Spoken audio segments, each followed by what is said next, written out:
மேலோட்டமாக இருக்கிறதுக்காக தேவன் கொடுக்கல.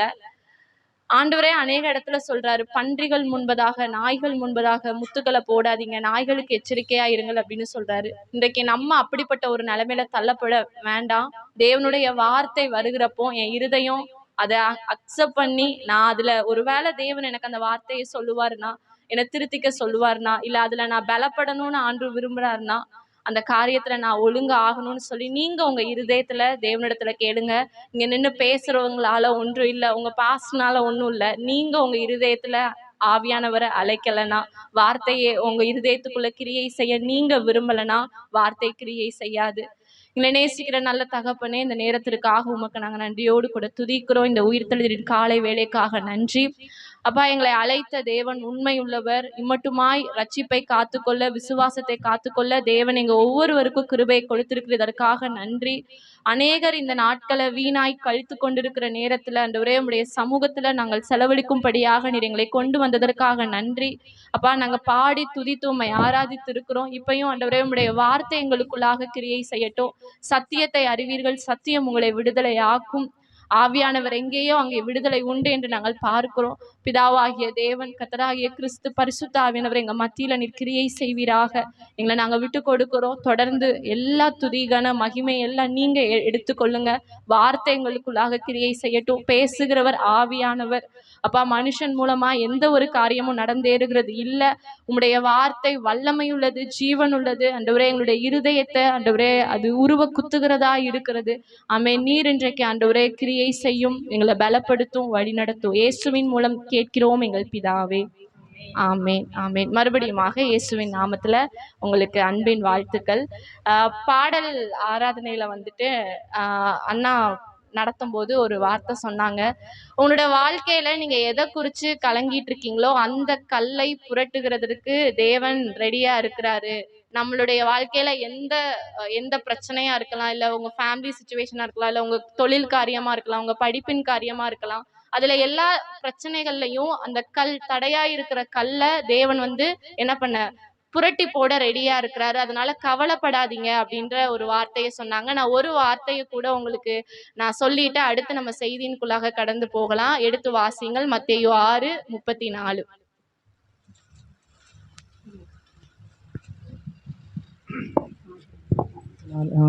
ஆகையால் நாளைக்காக கவலைப்படாதிருங்கள், நாளைய தினம் தன்னுடையவர்களுக்காக கவலைப்படும். அந்தந்த நாளுக்கு அதனின் பாடு போதும். ஆமேன். ஆகையால் வசனம் ஆரம்பிக்கும் போதே எப்படி ஆரம்பிக்குது அப்படின்னா, ஆகையால். நம்ம ஆகையால விட்டுட்டு எப்பயுமே எதை வாசிப்போம், நாளைக்காக கவலைப்படாதிருங்கள் அப்படின்னு சொல்லி வாசிச்சு முடிச்சிருவோம். நம்ம கல் புரட்டப்படும், அதுக்காக கவலைப்படாதீங்க. கண்டிப்பா உங்களுடைய பிரச்சனைகள் மாறும், கவலையே படாதீங்க. ஆனா ஆகையாளுக்கு மேல ஒரு வசனம் இருக்கு, அதுதான் முக்கியம். உங்களுடைய எல்லா தேவைகளும், உங்களுடைய எல்லா பிரச்சனைகளும், உங்களுடைய சமாதான குறைவு எல்லாமே மாறும். உங்களுடைய எல்லாமே மாறப்போகுது, அதுல எந்த மாற்றமும் இல்லை. ஆனா ஒரு காரியம் தேவன் நம்மளிடத்துல எதிர்பார்த்து நிற்கிறார். வாக்குத்தத்தங்கள் உங்கள் பின்பதாக வரும். நீங்க வாக்குத்தத்தம் பின்னாடி போகவே வேணாம். வாக்குத்தத்தங்கள் உங்கள் பின்பதாக வரும். எப்போ அப்படின்னா, அந்த மேல உள்ள வசனத்தை நீங்க செய்யறப்போ. வாசிங்க. முதலாவது தேவனுடைய ராஜ்யத்தையும் அவருடைய நீதியையும் தேடுங்கள், அப்பொழுது இவையெல்லாம் உங்களுக்கு கூட கொடுக்கப்படும். முதலாவது தேவனுடைய ராஜ்யத்தையும் அவருடைய நீதியையும் தேடுங்கள். நம்ம எல்லாமே போற போக்குல வாசிச்சுட்டு போயிட்டு அப்படியே விட்டுறக்கூடாது. சத்தியத்தை அறிவீர்கள், சத்தியம் உங்களை விடுதலையாக்கும். இந்த சத்தியம் உங்களுக்குள்ள ஆழமா கிரியை செய்யறப்போ உங்க வாழ்க்கையில இருக்கக்கூடிய எல்லா பிரச்சனைகளும் மாறும். முதலாவது தேவனுடைய ராஜ்யத்தையும் அவருடைய நீதியையும் தேடுங்கள், அப்பொழுது இவைகள் எல்லாம் உங்களுக்கு பெஸ்டா இல்ல தி பெஸ்டா அன்று கொடுக்க ரெடி ஆயிட்டாரு. ஆனா நீங்க என்ன பண்ணணும்? தேவனுடைய ராஜ்யத்திற்காக பிரயாசப்படணும். ஆண்டவர் ஜெபிக்கிறப்போ, இது என்னுடைய செய்தி அல்ல, ஆனாலும் ஒரு ஏவுதலினால இந்த காரியத்தை நான் சொல்லிட்டு அடுத்ததுக்கு நான் போறேன். இயேசு சீஷர்களுக்கு ஜெபிக்க கற்றுக் கொடுக்கும் போது ஒரு காரியத்தை சொல்றாரு. பரலோக ராஜ்யம், பரலோகத்துல உங்களுடைய சித்தம் செய்யப்படுவது போல பூமியிலும் செய்யப்படுவதாக. பரலோகம் அங்க இருக்கு, ஆனா பரலோக ராஜ்யம் இங்க ஃபுல்லா வரணும் அப்படின்றதுதான் அவருடைய சித்தம். இன்னைக்கு அதுக்குதான் உங்களே என்னை இந்த இடத்துல வச்சிருக்கிறாரு. உங்களுக்குள்ள பரலோக ராஜ்யம் இருக்கு. அந்த ராஜ்யம் மற்றவங்களிடத்துல என்ன பண்ணப்படணும்? கடத்தப்படணும். அது மற்றவங்களிடத்துல கடத்தப்படும் போது அது அடுத்தவங்களிடத்துல போகும், அது அடுத்தவங்களிடத்துல போகும். அப்படியே ராஜ்யம் இந்த உலகம் எங்கும் என்ன பண்ணப்படும்? கட்டப்படும். பரலோகத்துல தேவனுடைய சித்தம் செய்யப்படுகிறது, பூமியிலையும் தேவனுடைய சித்தம் செய்யப்படணும். பரலோகம் அங்க இருக்கு, அவருடைய ராஜ்யம் என்ன பண்ணணும், இங்க வரணும். உம்முடைய ராஜ்யம் வருவதாக அப்படின்னு இயேசு ஜெபிக்க சொல்லி கொடுக்குறாரு. அப்ப இன்னும் ராஜ்யம் முழுவதாக இங்க என்ன பண்ணலன்னா வரல. அதுதான் அங்க உண்மை. அப்போ எனக்குள்ள இருக்கிற இந்த ராஜ்யம் என்ன பண்ணப்படணும், மற்றவங்களிடத்துல கடத்தப்படணும். நீங்க அதற்காக தான் அழைக்கப்பட்டிருக்கீங்க. ஒரு சபையில விசுவாசியா சண்டே மட்டும் நான் வந்துட்டு போறதுக்கு நீங்க அழைக்கப்படல, இல்ல சபைக்குள்ள மாத்திரம் இருக்கிறதுக்கு அழைக்கப்படல. இயேசு சீஷர்களுக்கு தெளிவா சொல்றாரு, நீங்கள் பரிசுத்த ஆவியானவர் உங்களிடத்தில் வரும்போது நீங்கள் பலனடைந்து யூதேயாவிலும் எருசலேமிலும் சமரியா முழுவதிலும், கடைசி எங்க சொல்றாரு, உலகம் முடிவு பரியந்தமும் இல்லையா, சகல ராஜ்யத்துக்கும் நீங்க என்ன பண்ணணுமா, போய் சாட்சிகளா இருங்க அப்படின்னு சொல்லி சொல்றாரு. மத்தேயு 28:19-20 என்ன சொல்றாரு, பிரதான கட்டளை மனப்பாடம் பண்ணிருங்க இன்னைக்கு போய். மத்தேயு 28:19-20 ஆகையால் நீங்கள் புறப்பட்டு போய் சகல ஜாதிகளையும் சீஷராக்கி பிதா குமாரன் பரிசுத்த ஆவி நாமத்திலே அவர்களுக்கு ஞானஸ்தானம் கொடுத்து நான் உங்களுக்கு கட்டளிட்ட யாவையும் அவர்கள் கை கொள்ளும்படி அவர்களுக்கு உபதேசம் பண்ணுங்கள். இதோ உலகத்தின் முடிவு பரியந்தம் சகல நாட்களிலும் நான் உங்களுடனே கூட இருக்கிறேன் என்றார். ஆமென். இதுலயும் நம்ம எதை மட்டும்தான் எடுத்துப்போம், இதோ உலகத்தின் முடிவு பரியந்தம் சகல நாட்களும் நான் உங்களோடு கூட இருக்கிறேன். இந்த வாக்குத்தத்த அட்டையில இந்த வசனத்தை மட்டும் நம்ம வச்சுப்போம். ஆனா யாருக்கு அந்த வார்த்தை சொல்லப்படுதுன்னா, நீங்க யாரெல்லாம் சீஷர்களாக புறப்பட்டு போய் இன்னொரு ஒரு சீஷனை உருவாக்குறாங்களோ அவங்களுக்கு தான் அந்த ஆசீர்வாதம். சரியா? அப்போ ஆண்டவர் உங்க கூட இருக்கணும்னா நீங்க சீஷர்கள், அத மனதுல பதிச்சுக்கோங்க. ஏன்னா இன்னைக்கு சீஷர்கள் அப்படின்னாலே ஏதோ அது ஒரு அழைப்பு, வேற ஒரு ஸ்பெஷல் காலிங் அப்படின்னு சொல்லிட்டு நீங்க நினைச்சிட்டு இருக்காங்க நிறைய பேரு. நிறைய நேரத்துல நமக்கு அழைப்பு இல்லைன்னு சொல்லிட்டு சபைக்குள்ளேயே 1 மணி நேரம் 2 மணி நேரம் மட்டும் வந்துட்டு போற ஜனங்களும் இருக்காங்க. ஆனா இங்க இருக்கக்கூடிய எல்லாருக்கும், ஒரு சின்ன பையனா இருக்கட்டும் வயசானவங்களா இருக்கட்டும், எல்லாருக்கும் நாம் யாராக அழைக்கப்பட்டிருக்கிறோம் அப்படின்னா, ராஜாக்களாக, ஆசாரியர்களாக, அதையும் தாண்டி மத்தேயு 28 நம்ம வாசிக்கிறோம், சீஷர்களாக உங்களையும் என்னையும் தேவன் அழைத்திருக்கிறார். இந்த இடத்துல மட்டும் நம்ம இருக்கிறதற்காக அழைக்கப்படல.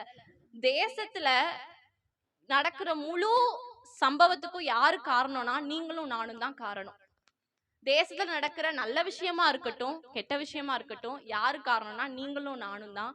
சோ இப்படி நம்மள தேவன் ஒரு பெரிய அழைப்பை நம்ம மத்தியில வைத்திருக்கிறப்போ, நான் இங்க மட்டும் இருக்கணும், நான் 2 மணி நேரம் மட்டும் சபைக்கு வந்துட்டு போகணும், என் சொந்த வேலையை மட்டும் நான் பார்க்கணும், தேவன் என்ன மட்டும் ஆசீர்வதிக்கணும் அப்படின்ற குறுகிய வட்டத்துல நீங்க வந்துடாதீங்க. உங்களை கொண்டு பெரிய காரியங்களை செய்யறதுக்கு தேவன் உண்மை உள்ளவரா இருக்கிறார். அதற்கு என்ன பண்ணணும் அப்படின்றத எல்லாமே நம்ம இன்னைக்கு பார்க்க போறோம். தொடர்ந்து நம்ம செய்திக்குள்ளாக கடந்து போகலாம். வாசிங்க யாக்கோபு 5:17. யாக்கோபு 5:17.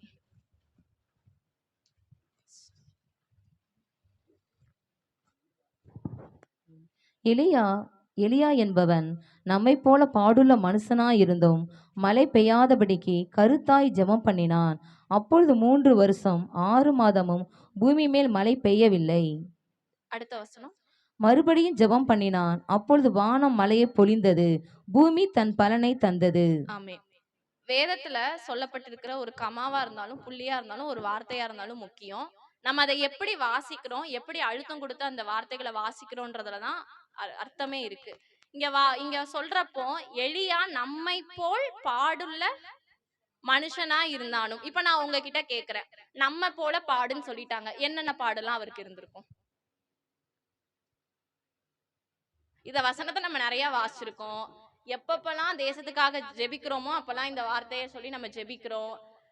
பிணியாளிக்காக எங்கெல்லாம் ஜெபம் பண்ண போறோமோ அப்ப இந்த அதிகாரத்தை நம்ம வாசிச்சுட்டு இருக்கிறோம். இங்க வசனம் என்ன சொல்லுது, அதுக்கு அடுத்து எலியா நம்மை போல பாடுள்ள மனுஷன்னு சொல்லிட்டாங்க.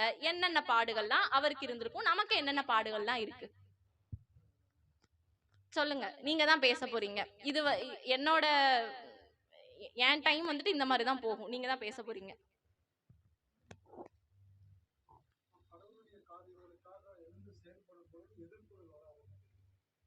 எதிர்ப்புகள் வருகிறது பாடா இருக்கு நம்ம லைஃப்ல. வேற தடைகள், தேவைகள் சந்திக்கிறது, காயம், இந்த நிருபம் எல்லாருக்கும் எழுதப்பட்டது, ஊழியக்காரங்களுக்கு மட்டும் இல்ல, எல்லாருமே பேசலாம். தேசத்துல இல்ல, எலியா நம்மை போல பாடுள்ள மனுஷன் இருக்கு. நமக்கு என்ன பாடுகள் அப்படின்னு தான் நான் கேக்குறேன். எலியா நம்ம போல பாடுள்ள மனுஷன், அப்ப நமக்கு என்ன மாதிரி எல்லாம் பாடுகள் இருக்கு? அனுதின தேவை. கரெக்ட். அவர் கருத்தாய் ஜெபம் பண்ணினார்னு இருக்கு.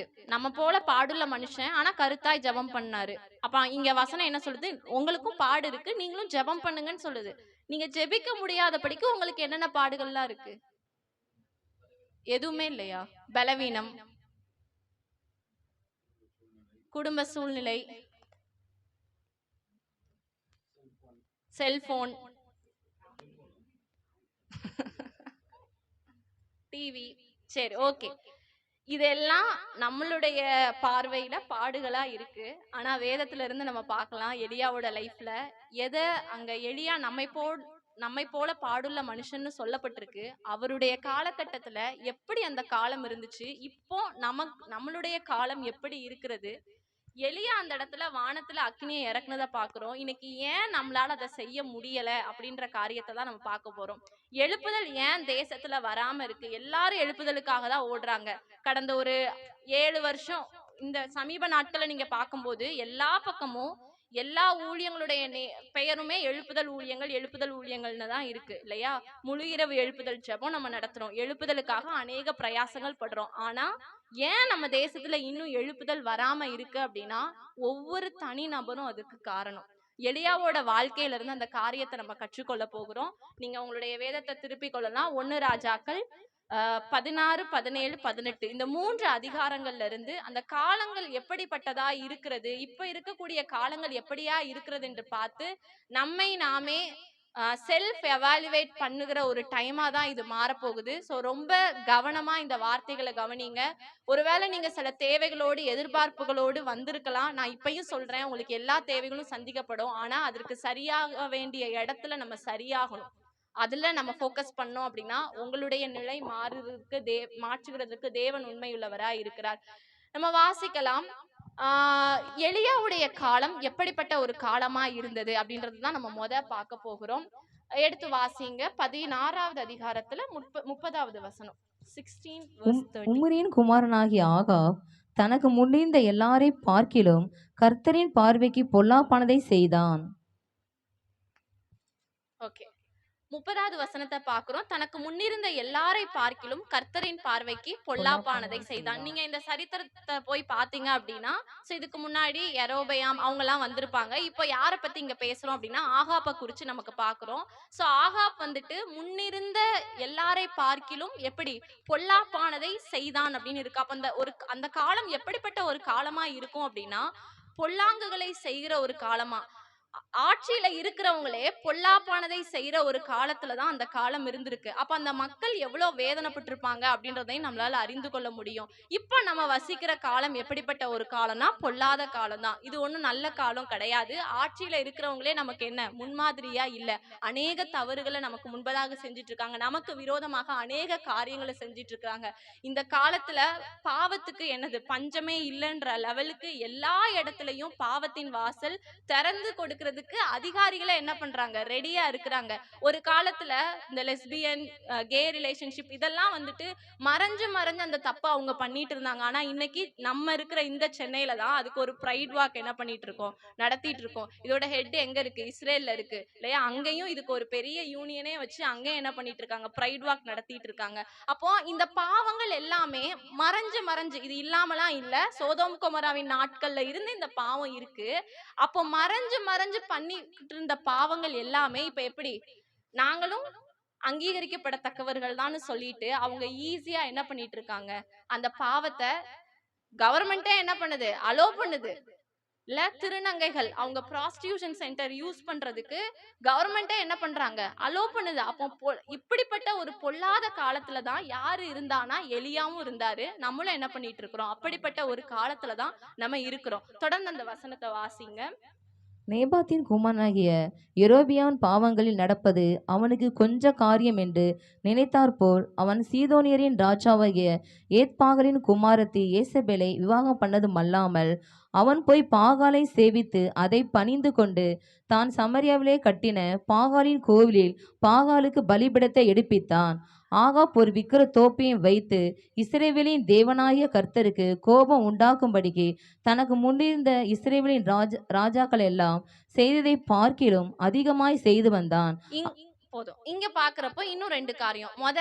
முத விஷயம் பொல்லாத காலம், என்னென்ன பொல்லாங்கெல்லாம் அங்க நடந்திருக்கும் அப்படின்றத நமக்கு தெரியும். இப்போ நடக்கிற பொல்லாப்பான காரியங்கள் தான் அப்பயும் நடந்திருக்கு. 2வது காரியம் நீங்க பாக்குறப்போ, தேவன் இஸ்ரேல் ஜனங்களை எகிப்துல இருந்து கானான் தேசத்துக்கு அழைக்கிறப்போ ஒரு காரியத்தை, ஒரு கட்டளைய சொல்றாரு.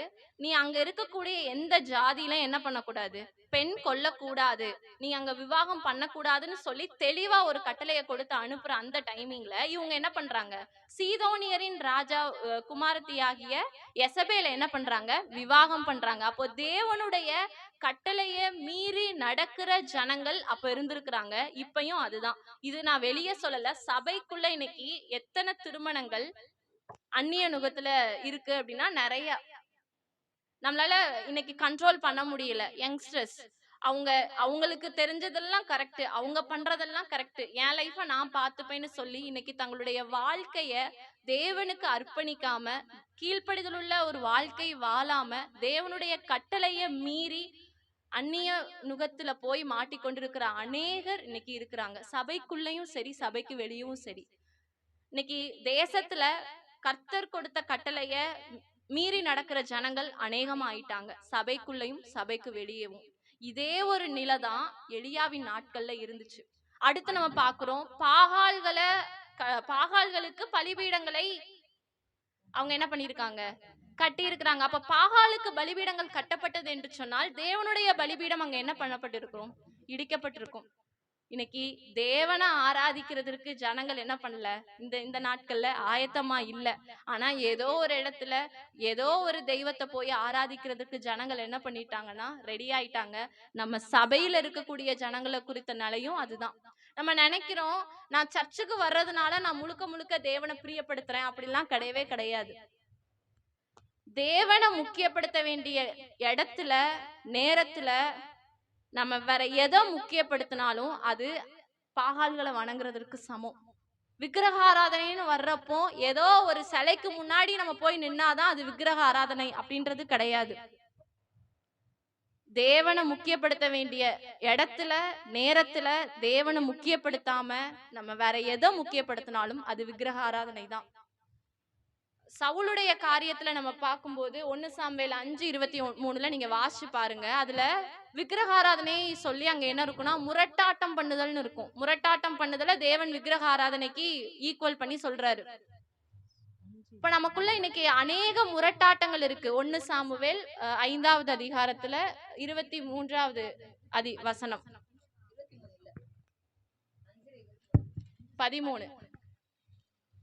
13 இல்லையா, 13 இல்ல, ஒரு நிமிஷம் நான் பார்த்து சொல்றேன். 1 சாமுவேல் சவுளுடைய காரியம்.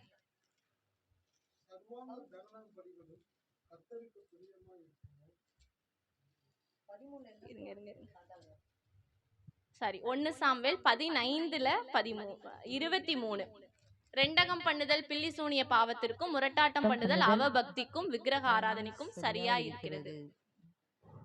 முரட்டாட்டம் பண்ணுதல் இப்படி இங்க நிறைய டெஃபினிஷன்ஸ் கொடுத்திருக்காங்க. சிம்பிளா ஒரு விஷயம், நீங்களும் நானும் தேவனுக்காக அர்ப்பணிக்கப்பட்டவங்க. தேவனை முக்கியத்துவம் படுத்தாம வேற எதை நம்ம முக்கியத்துவம் படுத்தி போனாலும் அதுக்கு நேம் தான் விக்கிரக ஆராதனை. அப்ப அங்க பாகால்களுடைய பலிபீடம் கட்டப்பட்டது. நம்மளுடைய லைஃப்ல யோசிச்சு பாருங்க, எத்தனை பாகால் பலிபீடம் கட்டப்பட்டு இருக்கிறது அப்படின்றது. சபைக்குள்ள யோசிங்க. இன்னைக்கு சபை தேவன் எதிர்பார்க்கிற ஒரு இடமாவே இல்ல. நிறைய இடத்துல சபைக்குள்ள என்ன இருக்கு, அரசியல் இருக்கு. சபைக்குள்ள என்ன இருக்கு, சினிமா இருக்கு. நீங்க பார்த்திருப்பீங்க, நிறைய யூடியூப்ல நிறைய காரியங்கள் வருகிறது நம்ம பாக்குறோம். சபைக்குள்ள இன்னைக்கு பெருமை இருக்கு. சபைக்குள்ள இன்னைக்கு ஒரு பொசிஷனுக்காக போட்டி போடுற எண்ணங்கள் இருக்கு. தேவன் அதை அருவருக்கிறார். அன்றைக்கு பாகால்களுடைய பலிபீடம் கட்டப்பட்டது. இன்னைக்கு நம்மள அறியாம அநேக நேரத்துல நம்ம சபைக்குள்ளாக பாகால்களுக்கு பலிபீடங்கள் கட்டி கொண்டு இருக்கிறோம். இப்படிப்பட்ட ஒரு நிலையில தான் எலியா அங்க வாழ்ந்தாரு. நம்மளும் என்ன பண்ணிருக்கோம், இப்படிப்பட்ட ஒரு நிலையில தான் வாழ்ந்து கொண்டிருக்கிறோம். அங்க எலியா கூட அநேக தீர்க்கதரிசிகள் இருந்தாங்க. இன்றைக்கும் இங்க நம்ம கூட நிறைய பேர் இருக்கிறாங்க. அடுத்த காரியம் வாசிங்க, அடுத்த வசனம். அவன் நாட்களில் பெத்தேல் ஊரானாகிய ஈயேல் எரிகோவை கட்டினான். போதும் எரிகோவை கட்டினான்னு இருக்கு. இந்த எரிகோ இத குறிச்சு நம்ம எங்க வாசிக்கிறோம்? யோசுவால வாசிக்கிறோம். எரிகோவை தேவன் என்ன பண்ணாரு? உடைத்து போட்டார். அதுக்கப்புறம் அங்க கொடுக்கப்பட்ட ஒரு வார்த்தை என்ன அப்படின்னா, எரிகோ திரும்ப கட்டப்படக்கூடாது. யார் அதை கட்டுறாங்களோ அவங்க ஃபேமிலி வம்சத்தின் மேல சாபம் வந்து பழிக்கும் அப்படின்னு சொல்லிட்டாரு. ஓகேயா? இந்த வசனம் நீங்க எங்க வாசிப்பீங்கன்னா யோசுவா 6:26 இருக்கும். நீங்க வீட்டுல போய் வாசிச்சு பாருங்க. அப்போ கர்த்தர் செய்யக்கூடாது, உன் மேல சாபம் வரும்னு சொன்ன ஒரு காரியத்தை செய்கிற ஜனங்கள் அங்க இருந்தாங்க. இன்றைக்கும் இது சாபம்னு தெரிஞ்சும் அதை துணிகரமா செய்யற ஜனங்கள் எங்க இருக்காங்க? சபைக்குள்ள இருக்கிறாங்க. அதுதான் வேதனை. அங்கேயும் பண்ணது யாருன்னா இஸ்ரேல் ஜனங்கள் தான். வேற யாரோ வந்துட்டு அதெல்லாம் கட்டல, இஸ்ரேல் ஜனங்கள் தான். தேவனுடைய கட்டளையை பெற்றுக்கொண்ட ஜனங்கள் அங்க மீறி நடந்தாங்க. இங்கேயும் தேவனுடைய கட்டளையை பெற்றுக்கொண்ட நாம மீறி நடக்கிறோம். இப்படிப்பட்ட ஒரு நிலை தான் எலியாவுக்கும் இருந்துச்சு. இததான் அங்க சொல்றாங்க, பாடுள்ள மனுஷன், பாடுள்ள மனுஷன். அவருக்கு இவ்வளோ பாடுகள், சபையை குறித்த, அந்த இஸ்ரேல் ஜனங்களை குறித்த வேதனை. இன்றைக்கு எலியாவை போல நிற்கிற ஒவ்வொரு ஊழியக்காரங்களுக்கும் இதுதான் வேதனை. சபையில ஜனங்கள் இப்படி இருக்காங்களே. சபை அப்படின்னு வர்றப்போ ஒரு கட்டிடத்தை மட்டும் நான் இங்க மையப்படுத்தல, தேவ ஜனங்களை குறிப்பிடுகிறேன். பரிசுத்தவான்கள் ஆகும்படி அழைக்கப்பட்டவங்களை நான் முக்கியப்படுத்துறேன். பரிசுத்தவான்களாக அழைக்கப்பட்டிருக்கிறவர்கள் இன்றைக்கு தேவனுடைய கட்டளையை மீறி நடக்க அவங்களே காரணமா இருக்கிறாங்க. அவங்களே அதை பண்ணிட்டு இருக்கிறாங்க. இத குறிச்சு தேவன் நம்மளை குறிச்சு சந்தோஷப்படுவாங்கன்னு நினைக்கிறீங்களா? இல்ல, நம்ம நினைக்கிறோம் ஏதோ நம்ம வந்து ஆராதிக்கிறதுனால, நம்ம வந்துட்டு கொடுக்கறதுனால, ஒரு 2 மணி நேரத்தை கொடுத்துட்டு போறதுனால ஆண்டவர் சந்தோஷப்படுவார். இல்லவே இல்லை. இன்னைக்கு சபை எல்லாமே தலைகீழாக மாறி போய் கொண்டிருக்கிறது.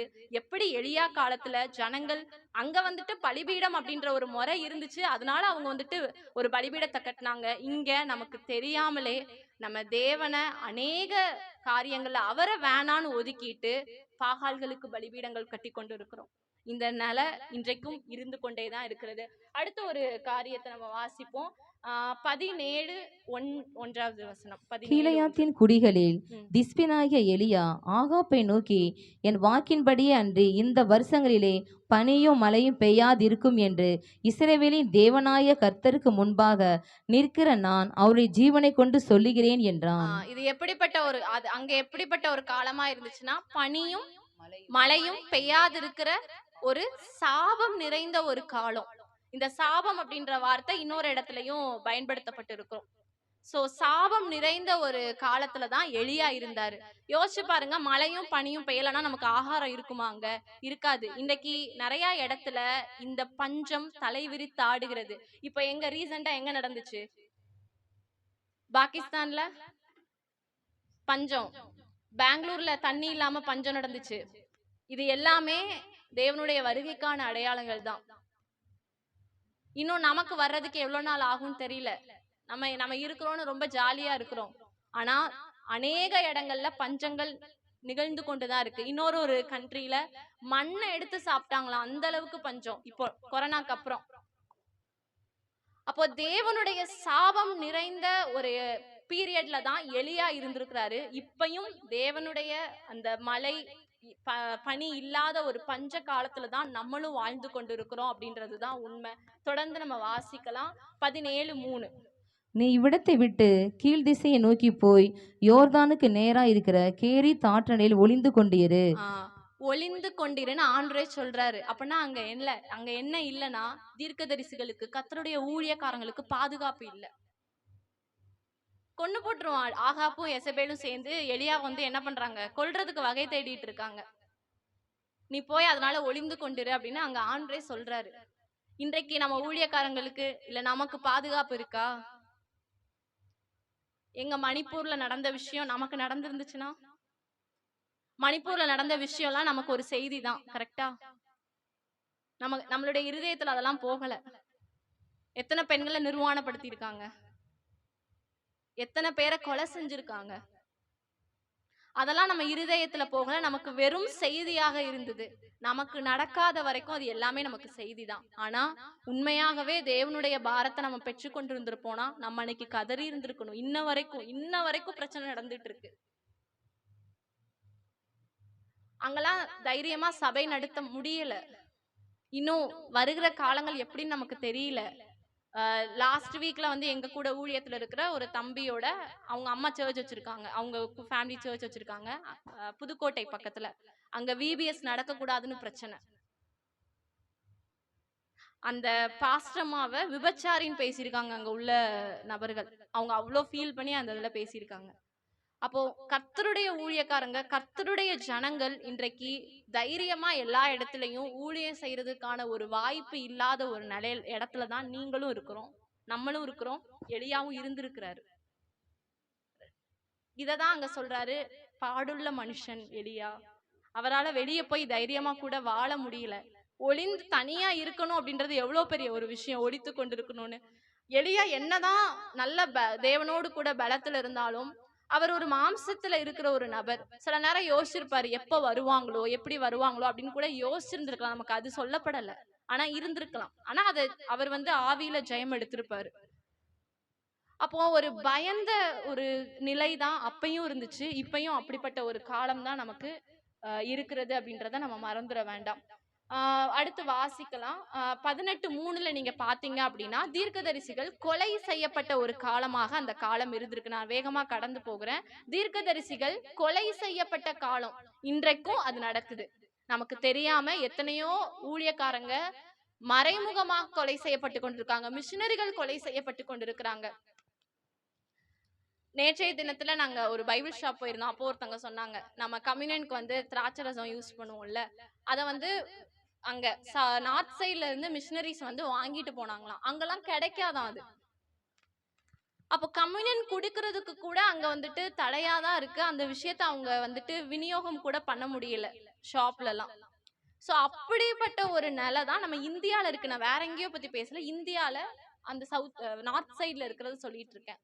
இன்னைக்கு இங்கேயும் நிறைய மிஷினரிகள் பயந்து பயந்து நம்மளை எப்போ கொன்றுவாங்களோ, நம்மளை அடிச்சிருவாங்களோ அப்படின்னு பயந்து பயந்து தங்களை ஒழித்து கொண்டு இருக்கிற ஒரு காலத்துலதான் நம்ம இருக்கிறோம். அப்போ தீர்க்கதரிசிகள் கொலை செய்யப்பட்டாங்க. அதுக்கு அந்த கொலை செய்யறதுக்கு காரணமா இருந்தது யாரு அப்படின்னு பாக்குறோம்னா எசபேல், ஒரு பெண் தான்.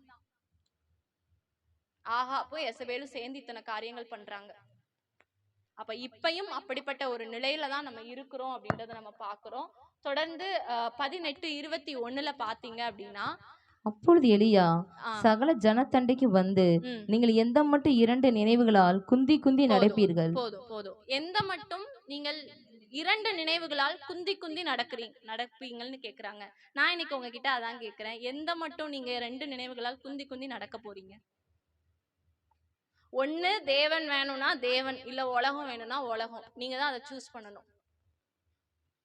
உலகம் இன்னைக்கு நல்லாதான் இருக்கும், நியாய தீர்ப்பு நாள் வர்றப்பதான் தெரியும் அதோட காரியம் என்னன்னு.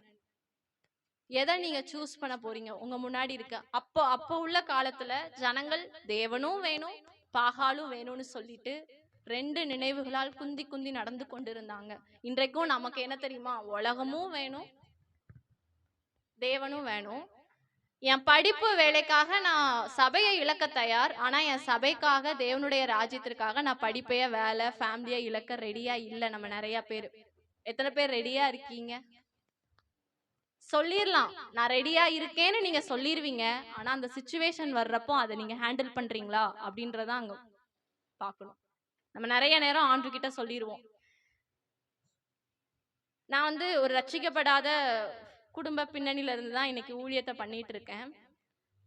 கொரோனா முடிஞ்சு 2020 வருஷம் அந்த நியூ இயர் டைமிங்ல என்னை வளர்த்தது எல்லாமே எங்க மாமா தான். எங்க அம்மா அப்பா கூட நான் இருந்து வளரல. என்னை வளர்த்தது எல்லாமே எங்க மாமா. எனக்கு எல்லாமே அவங்க தான். என் அம்மா அப்பா யாருன்னு கேட்டாலும் நான் எங்க மாமாவை தான் சொல்லுவேன். அப்போ எங்க மாமாக்கு சர்ச் போறதுல எனக்கும் அவங்களுக்கும் கொஞ்சம் மிஸ் அண்டர்ஸ்டாண்டிங் வந்துச்சு. ஆரம்பத்துல இருந்தே இருந்துச்சு. பட் எதுவும் ஓகே அப்படின்னு அக்செப்ட் பண்ணாங்க. வேற யாரோ பேச்செல்லாம் கேட்டுட்டு வந்து என்கிட்ட அவங்க வந்துட்டு சண்டை போடுறதுக்கு முன்னாடி நாள் ஆண்டவர் என்கிட்ட ஒரு விஷயத்த கேட்கிறாரு, உனக்கு நான் முக்கியமா உங்க மாமா முக்கியமா? ஏன்னா நான் அவங்கள அதிகமா நேசிக்கிறேன்றது ஆண்டவருக்கு தெரியும். நான் இதுல என்ன ஆண்டவரே, நீங்க தான் முக்கியம்னு நான் என்ன சொல்லிட்டேன். நான் சொல்லி 2வது நாள் எனக்கு இந்த சிச்சுவேஷன் வருது. எங்க மாமா வந்து, நீ சபைக்கு போனோம்னா நீ வீட்டுக்கு வரக்கூடாது. இந்த சிச்சுவேஷனை நம்ம எப்படி ஹேண்டில் பண்றோம், அதுதான் அங்க முக்கியமான ஒரு விஷயம். நான் சொல்லியிருக்கலாம், எனக்கு எங்க மாமா தான் முக்கியம், அதனால நான் சபைக்கு போகாம நான் இருந்திருக்கலாம் இல்லையா? எனக்குள்ள விசுவாசம் இருக்கு, வீட்ல இருந்தே நான் ப்ரேயர் பண்ணலாம், வீட்ல இருந்தே எல்லாம் ஊழியம் பண்ணலாம், எல்லாமே பண்ணலாம். ஆனா தேவன் என்னை விடல.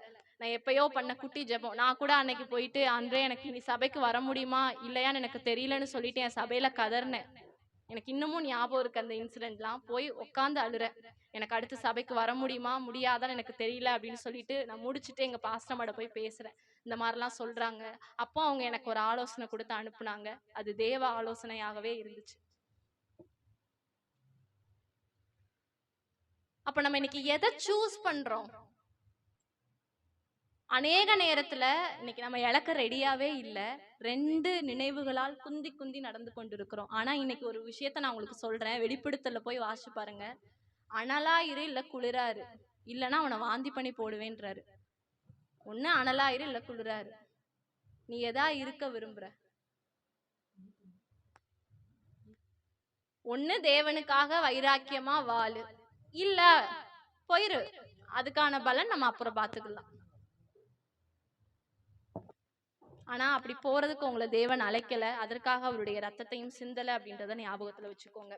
தொடர்ந்து நம்ம பார்த்தோம் அப்படின்னா 18:28 அவர்கள் உரத்த சத்தமாய் கூப்பிட்டு தங்கள் வழக்கத்தின்படியே ரத்தம் தங்கள் மேல் வடியும் மட்டும் கத்திகளாலும் ஈட்டிகளாலும் தங்களை கீறி கொண்டார்கள். வழக்கத்தின்படியே கத்திகளாலும் ஈட்டிகளாலும் தங்களை கீறி கொண்டார்களாம். ஒரு அறியாமை நிறைந்த ஒரு நிலை தான் அங்க இருந்துச்சு. இன்னைக்கும் அது இருக்கு. தங்களுடைய தெய்வத்துக்காக கத்திகளால ஈட்டிகளால தங்களுடைய உடலையே காயப்படுத்தி கொள்ளுகிற ஜனங்கள் இருக்கிற ஒரு இடத்துலதான் நம்ம இருக்கிறோம். சமீபத்துல நீங்க அந்த செய்தியெல்லாம் வாசிச்சிருப்பீங்க. ஒரு பொண்ணுக்கு வந்து கேன்சரோ என்னமோன்னு சொல்லிட்டு ஏதோ ஒரு சாமியார்னு சொன்னாங்கன்னு சொல்லிட்டு எங்க காசில போய் மூழ்கி எடுத்தாங்க. இது நடக்கிறதுக்கு யாரு காரணம்? அந்த சாமியாரா இல்ல அந்த அம்மாவா? நம்ம தான். ஏன்னா நம்ம சுவிசேஷம் சொல்லல, அவங்களுக்கு அவங்களுடைய கண்கள் திறக்கப்படல. ரொம்ப அசால்ட்டா எதையுமே நம்ம எடுத்துட வேண்டாம். இப்போ கொஞ்ச நாளைக்கு முன்னாடி நடந்த ஒரு விஷயம் இது. இப்ப நான் சொன்னது வந்து ஒரு 2 மாசத்துக்கு முன்னாடி நடந்ததுன்னு நினைக்கிறேன். இப்போ வந்துட்டு ஒரு பையன் இறந்துட்டான்னு சொல்லி டாக்டர் சர்டிபிகேட் கொடுத்துட்டாங்க. ஆனாலும் ஏதோ ஒரு சாமியார் சொன்னான்னு சொல்லிட்டு அந்த பையனை மறுபடியும் போய் காசில போய் அந்த தண்ணியில போய் முக்கி இருக்கிறாங்க. அப்ப எவ்வளோ ஒரு அறியாமை நிறைந்த மக்கள் உள்ள இடத்துல நம்ம இருக்கிறோம் அப்படின்றத நம்ம பார்க்கணும். ஜோசியத்தை நம்பி நிறைய பேர் தங்களுடைய வாழ்க்கையே இழந்துட்டாங்க. என் ஃபேமிலியில் நடந்த ஒரு விஷயம், எங்க சித்தி வந்துட்டு செகண்ட் கன்சீவ் ஆகுறப்போ ஏதோ ஜோசியக்காரர் சொன்னாராம், இவங்களுக்கு வந்து இப்போ பெண் குழந்தை தான் பிறக்கும் அப்படின்னு. அவங்க ஆனா எதிர்பார்த்தது ஆண் குழந்தை, அதனால அபார்ஷன் பண்ணிட்டாங்க அந்த குழந்தைய. அதுக்கப்புறம் அவங்க கன்சீவ் ஆகிறதுக்கு 3 இயர்ஸ் ஆச்சு. ஆகி அவங்களோட டெலிவரி டைம்ல அவங்க பட்ட கஷ்டம் சொல்லி முடியாதது. 10 லட்சம் ரூபாய்க்கு மேல செலவு பண்ணியிருக்காங்க. 7 மாசத்துல அந்த குழந்தைய வெளியே எடுக்கிறதுக்கு அவ்வளோ கஷ்டம். இதெல்லாம் அறியாமை. இதெல்லாம் நடக்கிறதுக்கு நம்ம தான் காரணம். ஏன்னா நம்ம என்ன பண்ணல, சுவிசேஷம் அறிவிக்கல. நம்ம தேசத்துல தானே நடக்குது, நம்ம தான் இதற்கு காரணம். தொடர்ந்து நம்ம பாக்குறப்போ 18:30 கர்த்தருடைய பலிபீடம் தகர்க்கப்பட்டது அப்படின்ற ஒரு வார்த்தை பயன்படுத்தப்பட்டிருக்கிறது. இன்றைக்கும் கர்த்தருடைய பலிபீடம் என்ன பண்ணப்பட்டிருக்குன்னா தகர்க்கப்பட்டிருக்கிறது. கர்த்தருடைய பலிபீடம் கர்த்தர் எதிர்பார்க்கிற ஒரு நிலையில இல்ல. தேவன் எதிர்பார்க்கிற ஒரு நிலையில நம்ம யாருமே இல்ல. நம்ம பழைய ஏற்பாட்டு பரிசுத்தவான்களா இருக்கட்டும், ஆதி அப்போஸ்தலர்களா இருக்கட்டும், நம்முடைய மிஷனரிகளா இருக்கட்டும், தேவன் எதிர்பார்க்கிற ஒரு வாழ்க்கையை வாழ்ந்தாங்க. தேவன் எதிர்பார்க்கிற ஒரு பலி செலுத்தி வந்தாங்க. நம்ம பலிபீடம் அப்படின்னு வர்றப்போ ஈஸியா சொல்லிடுவோம், அதெல்லாம் பழைய ஏற்பாடு, புதிய ஏற்பாடுல எங்க இருக்குன்னு கேட்பீங்க. ரோமர் 12:1 என்ன சொல்லுது? வாசிங்க. ரோமர் 12:1. இது வந்து டெய்லி அறிக்கை பண்ண வேண்டிய ஒரு வசனம். ரோமர் 12:1. அப்படி இருக்க சகோதரரே, நீங்கள் உங்கள் சரீரங்களை பரிசுத்தமும் தேவனுக்கு பிரியமுமான ஜீவ பலியாக ஒப்பு கொடுக்க வேண்டும் என்று தேவனுடைய இரக்கங்களை முன்னிட்டு உங்களை வேண்டிக் கொள்கிறேன். இதுவே நீங்கள் செய்யத்தக்க புத்தியுள்ள ஆராதனை.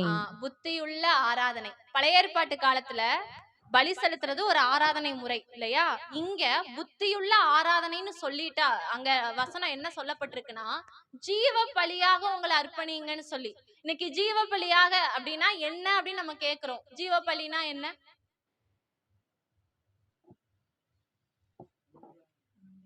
ஜீவ பலினா என்ன? லிவிங் சாக்ரிஃபைஸ்னு சொல்லிடுறோம். மாம்சத்தின் காரியங்களை ஒழிக்கிறது. ஓகே. செகண்ட் திங் என்ன அப்படின்னா, எனக்கு இது பிடிக்கும் ஆனா என் தேவனுக்கு இது பிடிக்காது, நான் அந்த இடத்துல அதை வேணான்னு விட்டுட்டு வரேன்ல, அதுதான் சாக்ரிஃபைஸ். சாக்ரிஃபைஸ் பண்றோம்னு சொல்றோம்ல. இயேசு நமக்காக தியாகம் பண்ணாரு, இயேசு நமக்காக சாக்ரிஃபைஸ் பண்ணாரு. இன்னைக்கு நம்ம ரெடியா இருக்கிறோமா இயேசுவுக்காக சாக்ரிஃபைஸ் பண்றதுக்கு? அவருக்கு இது பிடிக்காது, ஏன்னா அவர் என்னுடைய நேசர். நான் அவரை நேசிக்கிறேன். அதிகமா நேசிச்சு மட்டும் பாருங்க, அழகா அவருக்காக உங்களால டெய்லி சாக்ரிஃபைஸ் பண்ணி வாழ முடியும். நம்ம ஏன் இன்னைக்கு பலி செலுத்த முடியல, ஜீவ பலியாக நம்மள அர்ப்பணிக்க முடியலன்னா, நம்ம அவரை இன்னும் நேசிக்கல. அவர் நேசிச்சது மாதிரி நம்ம இன்னும் அதிகமா நேசிக்கல.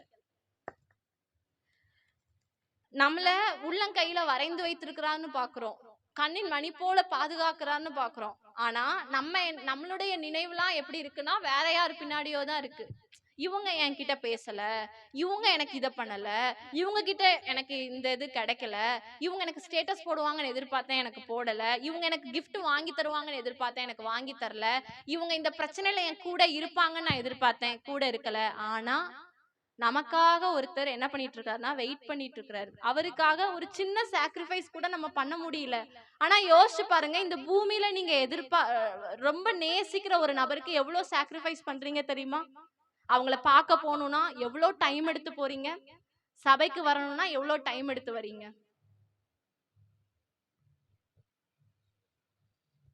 இதுதான் நேசத்தின் வெளிப்பாடு. இங்கேயே நம்மளால செய்ய முடியலன்னா அங்கேயே முடிஞ்சு போச்சு எல்லாம்.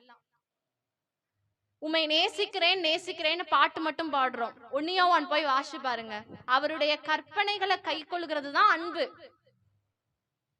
நான் அந்த 2 கற்பனைகளை நான் தவறிட்டேன் அப்படின்னா அங்க அன்பு இல்ல. என் நேசத்தின் வெளிப்பாடு, என்னுடைய முதன்மையை நான் எல்லா இடத்துலயும் என்னோட பெஸ்ட நான் கொடுப்பேன். ஆபேல் காயினை குறிச்சு நம்ம வாசிக்கிறப்போ, காயின் வந்து பெஸ்ட கொடுத்தாரு, ஆபேல் வந்து தேவனுக்கு எது பிடிக்குமோ அதை கொடுத்தாரு, தி பெஸ்ட். தேவன் இந்த பலியின் மேல பிரியமா இருக்கிறார்னு சொல்லிதான் ஆபேல் அதை கொண்டு போனாரு.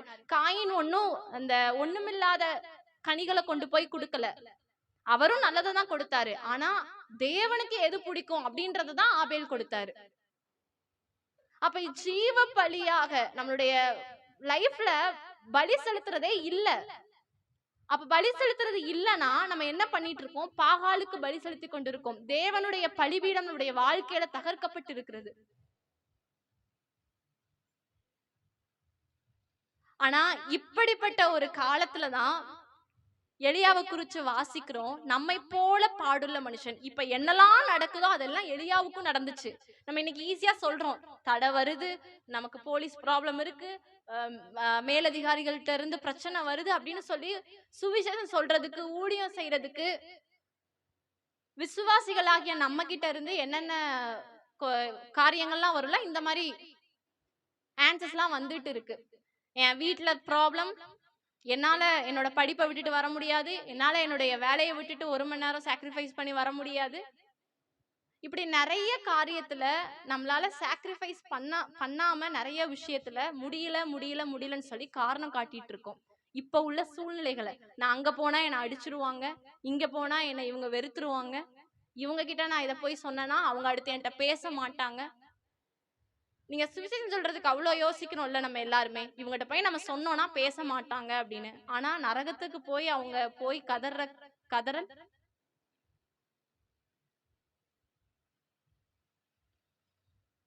இந்த ஒரு எண்ணம் நமக்குள்ள எப்பயுமே இருந்து கொண்டே இருக்கணும். இப்படிப்பட்ட ஒரு காலத்துல எலியா செஞ்ச காரியத்தை தான் நம்ம அடுத்து பார்க்க போகிறோம்.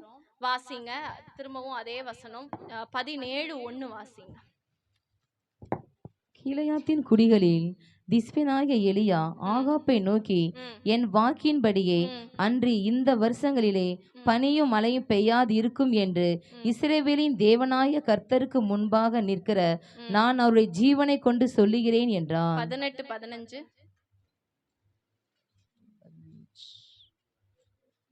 அதற்கு எலியா, இன்றைக்கு என்னை அவனுக்கு காண்பிப்பேன் என்று சேனைகளின் கர்த்தருக்கு முன்பாக நிற்கிற நான் அவருடைய ஜீவனை கொண்டு சொல்லுகிறேன் என்றான். இந்த வசனத்தை வாசிக்கிறப்போ கர்த்தருக்கு முன்பாக நிற்கிற நான், எலியா சொல்றாரு, கர்த்தருக்கு முன்பாக நிற்கிற நான் அவருடைய ஜீவனை கொண்டு சொல்லுகிறேன். இந்த வார்த்தையை அவர் சொல்றப்போ அவருக்குள்ள ஒரு அழுத்தம் இருக்கு, அவருக்குள்ள ஒரு கான்பிடன்ட் இருக்கு. நான் கர்த்தருக்கு முன்பாக நிற்கிறேன்ற அந்த வைராக்கியம், அந்த ஒரு கான்பிடன்ஸ் அவர்கிட்ட இருக்கு. இன்னைக்கு நம்மளிடத்துல இந்த கான்பிடன்ஸ் இருக்கா? நம்மளால சொல்ல முடியுமா கர்த்தருக்கு முன்பாக நிற்கிற அப்படின்னு உங்க பேரை போட்டுக்கோங்க. சொல்ல முடியுமா? நம்மளால கர்த்தருக்கு முன்பாக நிற்கிற நான் சொல்ல முடியுமா? ஏன்னா இன்னைக்கு கர்த்தருக்கு முன்பாக நம்ம நிக்கல. நம்ம முன்னாடி பேசின மாதிரி மொபைல் போன் முன்னாடியும், நம்மளுடைய பிரச்சனைகளுக்கு முன்னாடியும், நம்மளுடைய தடைகளுக்கு முன்னாடியும், நம்மளுடைய கவலைகளுக்கு முன்னாடி, நமக்கு முடியாத காரியங்களுக்கு முன்பதாக, நம்மளுடைய சொந்தக்காரங்களுக்கு முன்னாடிதான் நம்ம என்ன பண்ணிட்டு இருக்கோம்? நின்னுட்டு இருக்கோம். நம்ம மேல் அதிகாரிகளுக்கு முன்னாடி நின்னுட்டு இருக்கோம். ஆனா இந்த இடத்துல 2 இடத்துல அந்த வார்த்தை பதிவு பண்ணப்பட்டிருக்கு. கர்த்தருக்கு முன்பாக நிற்கிற நான். கர்த்தருக்கு முன்பாக நிற்கிறோமா? இல்ல இன்னும் நம்ம பழைய பாவங்களுக்கு முன்னாடி நின்று கொண்டு இருக்கிறோமா? கர்த்தருக்கு முன்பாக நிற்கிறோமா? இல்ல இன்னும் நம்ம சுய நீதியையும் நம்மளுடைய மாம்சத்தையும் தூக்கி அதற்கு முன்பதாக நின்று கொண்டிருக்கிறோமா? கர்த்தருக்கு முன்பாக நின்று கொண்டு இருக்கிறீர்களா? இல்ல உங்களுடைய சாக்கு போக்குகளுக்கு முன்பதாக நின்று கொண்டிருக்கிறீர்களா? ஒரு விசையா கண்களை மூடி கர்த்தருக்கு முன்பாக நிற்கிற நான் அப்படின்ற வார்த்தை இன்னைக்கு நம்மளால சொல்ல முடியலனா ஆண்டிடத்துல கேளுங்க. இது ஒருத்தருக்கு முன்பதாக வருகிற ஒரு வார்த்தை. கர்த்தருக்கு முன்பாக நிற்கிற நான் அப்படின்னு உங்களால தைரியமா சொல்ல முடியும்னா பிரச்சனை இல்லை. ஆனா என்னால சொல்ல முடியலன்னு நீங்க எதெல்லாம் குறிச்சு யோசிக்கிறீங்களோ ஆண்டிடத்துல இந்த நேரத்துல நம்ம அர்ப்பணிக்கலாம். ஏதோ ஒரு காரியத்தை எதிர்பார்த்துதான் தேவன் இந்த வார்த்தையை நம்ம முன்பதாக கொண்டு வந்திருக்கிறார். இந்த வார்த்தையும் பன்றிகள் முன்பதாக போடப்பட்ட முத்துக்களை போல இல்ல, நல்ல நிலத்துல விழுந்த விதையாக தேவனுக்கு பலன் கொடுக்கிறதாக. இது ஏதோ இங்க இந்த என்ன அழைச்ச பாஸ்டருக்கு நீங்க பலன் கொடுக்குறீங்க கிடையாது, இல்ல எனக்கு பலன் கொடுக்குறீங்கன்றது கிடையாது. ஒரு காரியத்தை மனசுல வச்சுக்கோங்க, தேவ ராஜ்யத்திற்காக தேவன் உங்களை ஆயத்தப்படுத்தி கொண்டிருக்கிறார். கர்த்தருக்கு முன்பாக நிற்கிற நான் இன்றைக்கு எதற்கு முன்பதாக நின்று கொண்டிருக்கிறேன்? என்னோட படிப்புக்கு முன்னாடி நின்றுட்டு இருக்கேனா? என்னுடைய வேலைக்கு முன்னாடி நான் நின்றுட்டு இருக்கேனா? என் அம்மா அப்பாவுக்கு முக்கியத்துவம் கொடுத்து நான் நின்றுட்டு இருக்கேனா? நான் முக்கியத்துவம் கொடுக்க வேணான்னு சொல்லல, ஆனா தேவனா அவர்களான்னு வருகிறப்போ நீங்க எதை சூஸ் பண்றீங்க? உங்க சுய விருப்பத்தை முக்கியத்துவம் படுத்துறீங்களா? உங்களுடைய ஆசைகளை நீங்க முக்கியத்துவப்படுத்தி அதற்கு முன்பதாக நின்று கொண்டிருக்கீங்களா? இல்ல ஏதோ ஒரு அடிமைத்தனம், ஏதோ ஒரு போனோகிராஃபி, இல்ல ஏதோ ஒரு காரியத்துக்கு முன்பதாக நீங்க நின்றுட்டு இருக்கீங்களா?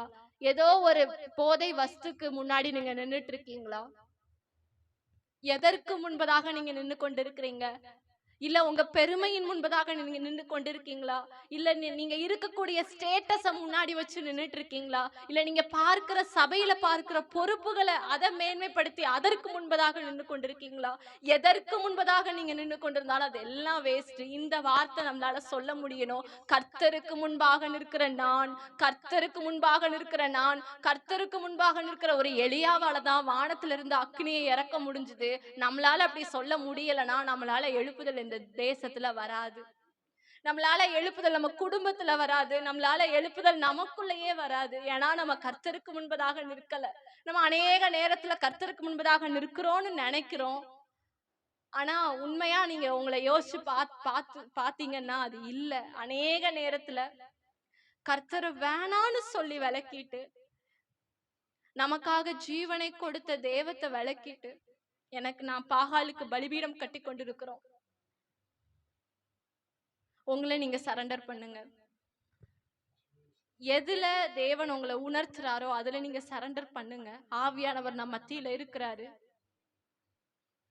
என்னால எப்படி விட முடியும்னு நீங்க யோசிக்கலாம். ஆவியானவர் உங்களுக்குள்ள வரும்போது அந்த காரியம் மாறும். கடந்த வருஷத்துல நான் ஒரு காரியத்துக்காக ஆண்டவரிடத்துல கேட்டுட்டு ஆண்டவரே இந்த காரியத்தை நான் விடணும்னு சொல்லி, என்னால நல்லா இப்பயும் அந்த சாட்சியா சொல்ல முடியும். பரிசுத்தாவினர் ஒரு நாள்ல என்ன தொட்டார். இன்ன வரைக்கும் அந்த காரியத்தை நான் திரும்ப செய்யல. என்னோட பலனை நம்பி நம்பி நம்பி நான் நிறைய நேரத்துல தோற்று போயிருந்தேன் அந்த காரியத்துல. ஆனா தேவன் ஆவியானவர் அற்புதமா என்னை விடுதலையாக்குனார்.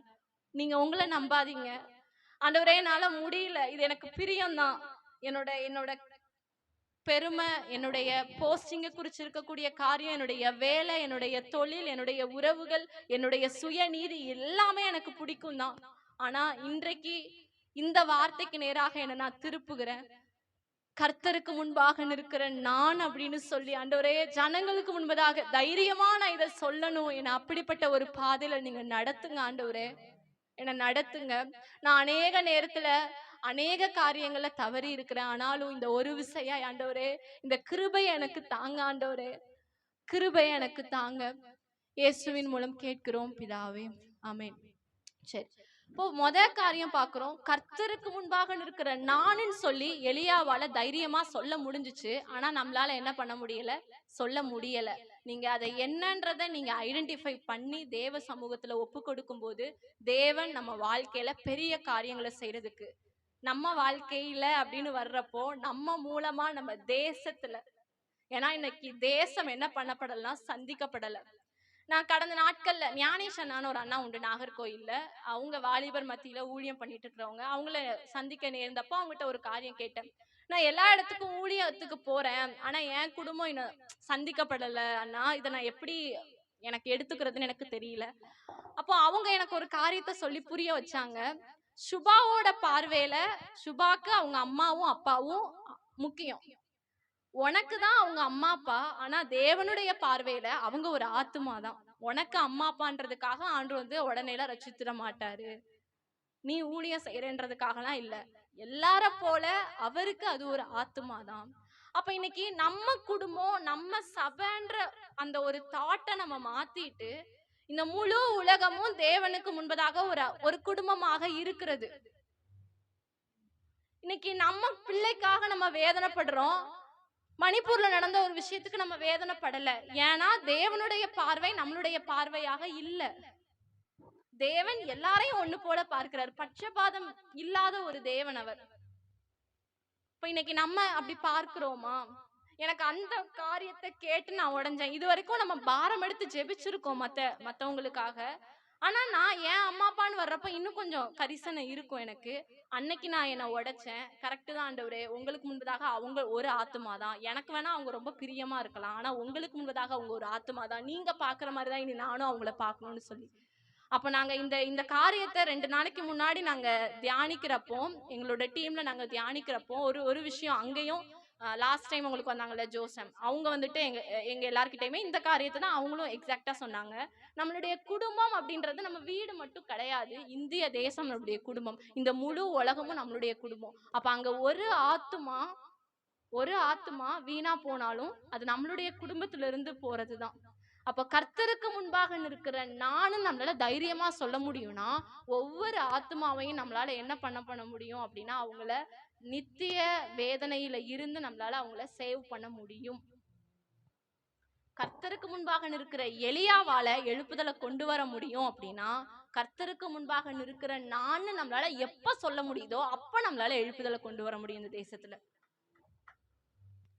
தொடர்ந்து நம்ம 2வது காரியம் பார்க்கலாம். வாசிங்க 18:30. அப்பொழுது எலியா சகல ஜனங்களை நோக்கி என் கிட்டே வாருங்கள் என்றான். சகல ஜனங்களும் அவன் கிட்டே வந்தபோது தகர்க்கப்பட்ட கர்த்தருடைய பலிபீடத்தை அவன் செப்பனிட்டு தகர்க்கப்பட்ட கர்த்தருடைய பலிபீடத்தை என்ன பண்ணாங்க, செப்பனிட்டு. அப்போ கர்த்தருடைய பலிபீடம் தகர்க்கப்பட்டு இப்ப நம்மளுக்குள்ள என்ன பலிபீடம்லாம் பெருகி இருக்கு, பாகால்களுடைய பலிபீடம் ஒத்துக்குவோம். நிறைய கர்த்தருடைய பலிபீடம் நம்மகிட்ட இல்ல. கர்த்தர் எதிர்பார்க்கிற பலி நம்ம செலுத்துறது இல்ல. நம்ம என்ன பண்ணிட்டு தான் இருக்கோம்? பாகாலுக்கு பலி செலுத்திட்டு இருக்கோம். நான் இன்னொரு ஒரு அருமையான ஒரு விஷயத்த நான் கம்பேர் பண்ணி சொல்றேன். நம்ம எல்லாருமே யாருக்கு நிச்சயிக்கப்பட்டிருக்கோம்? கிறிஸ்துவுக்கு இல்ல, அவருக்கு தான் நம்ம என்ன என்ன பண்ணப்பட்டிருக்கோம்? நிச்சயிக்கப்பட்டிருக்கோம். பவுல் சொல்றப்போ அழகா சொல்லுவார், உங்களை வந்து கற்புள்ள கன்னிகையாக கிறிஸ்துவின் நாளுக்கென்று நான் சேர்க்கணும் அப்படின்னு சொல்லி. இப்ப நான் என்கேஜ்மெண்ட் ஆயிட்டேன், தேவனுக்காக இயேசுவுக்காக நான் நிச்சயிக்கப்பட்டிருக்கேன். நான் என்கேஜ்மெண்ட் ஆனதுக்கு அப்புறம் அவருக்கு பிரியம் இல்லாம நான் வேற ஒருத்தங்களுக்கு பிரியமா நடந்தேன்னா அதுக்கு பேர் என்ன பேரு? புரியுது இல்ல? அவ்வளவுதான். இதுதான் சிம்பிள். நம்ம எல்லாருமே நிச்சயிக்கப்பட்டோம். இப்போ அவருக்கு பிரியமா இல்லாம அவர் எதிர்பார்க்கிற காரியத்தை செய்யறதுதான் ஜீவபலி. அந்த பலியை நான் செலுத்தாம நான் இந்த உலகத்தின் ஆளுகை இப்ப யார்கிட்ட இருக்கு? பிசாசு கிட்ட இருக்கு. அவன் எதிர்பார்க்கிற ஒரு விஷயத்த செஞ்சேன்னா அதுக்கு பேரு வேற. அதனாலதான் இந்த இடத்துல என்ன பண்றாருன்னா எலியா தகர்க்கப்பட்ட பலிபீடத்தை செப்பனிடுறாரு. சரி செய்யணும். நிறைய இடத்துல இது நடந்திருக்கும். நீங்க சரித்திர புத்தகத்துல பாத்துப்பீங்கன்னா நிறைய ராஜாக்கள் வந்து பலிபீடத்தை செப்பனிட்டு தேவனுக்கு பிரியமான பலி செலுத்துவாங்க. அதுக்கப்புறம் எதிரிகளுக்கு வந்து யுத்தத்துக்கு போறப்போ அங்க ஒரு ஜெயம் கிடைக்கும். அப்ப இன்னைக்கு நம்மளுடைய எதிரி அப்படின்னு வர்றப்போ நமக்கு இந்த மாம்சத்தோடும் ரத்தத்தோடும் போராட்டம் கிடையாது. எதோடு போராட்டம் இருக்கு? துரைத்தனங்களோடும் அதிகாரங்களோடும் அந்தகார லோகாதிபதிகளோடும் நமக்கு போராட்டம் இருக்கு. அப்ப நமக்கு இங்க ஆப்போனன்ட் வந்து பிசாசு மட்டும்தான். பிசாசு மட்டும்தான் நம்மளுடைய எதிரி. அவனுக்கு விரோதமாக தான் நம்மளுடைய காரியம் எல்லாமே இருக்கும்.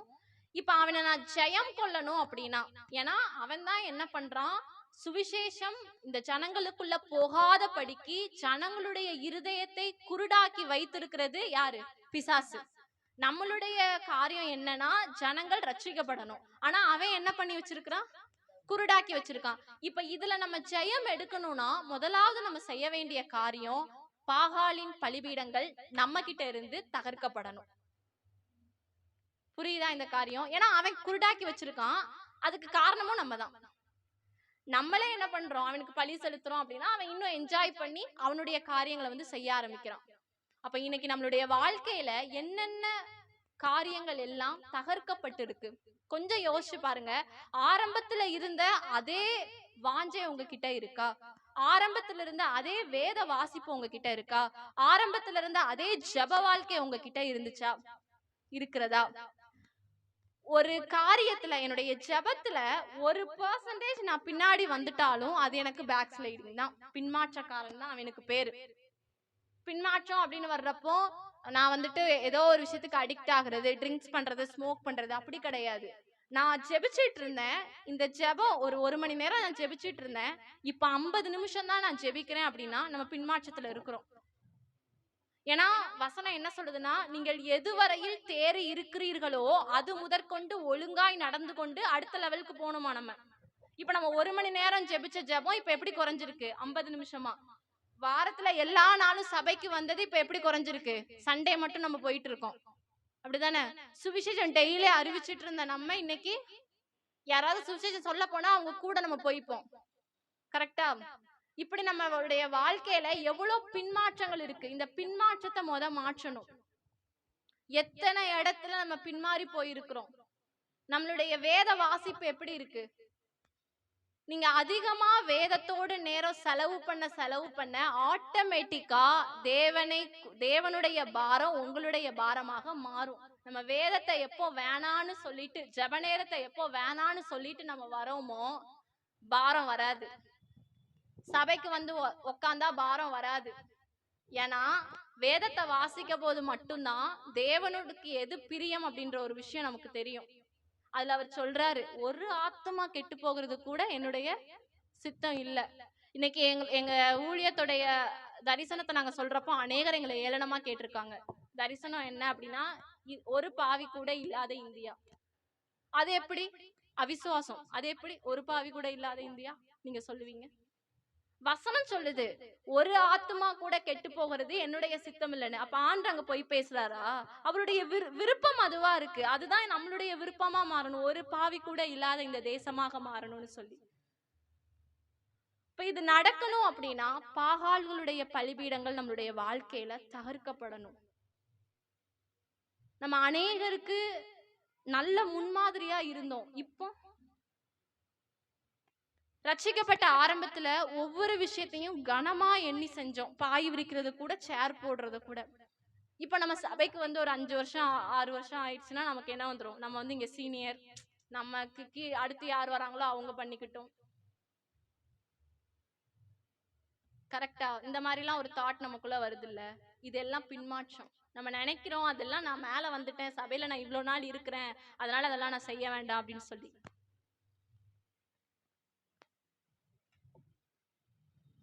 சேர் எடுத்து போடுறது ஆண்டு கனப்படுத்துறாரு. பிரசங்கம் பண்றவங்கள, பாட்டு பாடுறவங்கள, கீபோர்ட் போடுறவங்கள தேவன் எப்படி பார்க்கிறாரோ அப்படிதான் சபையில பாய் விரிக்கிறவங்களையும் தேவன் பார்க்கிறாரு. பாய் விரிக்கிறவங்க அந்த கிருபை பெற்றிருக்கிறவங்களா மட்டும்தான் கரெக்டா பாய் விரிக்க முடியும். நான்லாம் போய் போட்டேன்னா ஒன்னும் வராது. அதுக்குன்னு அவங்களுக்கு தனி கிருபை ஆண்டு வச்சிருப்பாரு, கொடுத்திருப்பாரு. அப்போ உனக்கு அந்த ஊழியனானா நீ அதை தான் பண்ணணும். நீ அதை பண்ணாம வேற எதையோ பண்ணிட்டு இருந்த அப்படின்னா உன்னுடைய பலிபீடம் வந்து யாருக்கு கட்டப்படுது? பாகாலுக்கு கட்டப்படுது. நம்ம ஸ்கூல்ல போய் எல்லா வேலைனாலும் பார்ப்போம். நம்ம ஒர்க் பண்ற பிளேஸ்ல எவ்வளவு நேரம்னாலும் பண்ணுவோம். ஆனா சபைக்கு வந்து பண்ணுனா முடியாது. தேவ ராஜ்யத்திற்காக வாங்கினா முடியாது. அப்ப நம்ம எதை கட்டி கொண்டு இருக்கோம்? பாகால்களுடைய பலிபீடத்தை கட்டி கொண்டு இருக்கிறோம். தேவனுக்காக பலி செலுத்தல. சண்டே வந்து ஸ்கூல் வச்சா, காலேஜ் வச்சா, ஜாப் வச்சா நம்ம என்ன பண்ணிடுவோம்? ஜாப் இருந்தா போயிருவோம். கரெக்டா? கண்டிப்பா போவோம். இங்க நிறைய பேர் அப்படிதான் இருக்காங்க. கல்யாண வீடு, காது குத்து வீடு.